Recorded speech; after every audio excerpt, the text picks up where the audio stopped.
మీకు యాదుకుందో లేదో గాని వెనకట కాంగ్రెస్ గవర్నమెంట్ లా కరువు పడితే గొర్రెలు మేకలకు కూడా గడ్డి దొరకలే, పశువులకు కూడా గడ్డి దొరకలే.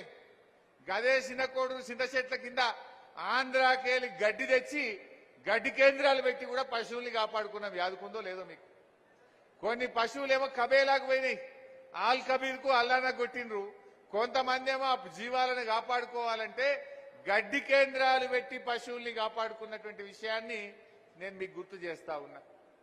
అది ఏంటంటే ఇలా కొంత సామెత ఉంటది, కాలు పెట్టిన యాళ్ళ అంటారు. కేసీఆర్ కాలు పెట్టిండు, 10 ఏళ్ళు కరువే లేదు. ఇప్పుడు కాంగ్రెస్ వాళ్ళు కాలు పెట్టిండ్రు, మళ్ళీ కరువు మోపైంది. కాంగ్రెస్ వచ్చింది, కరువు మోపైంది.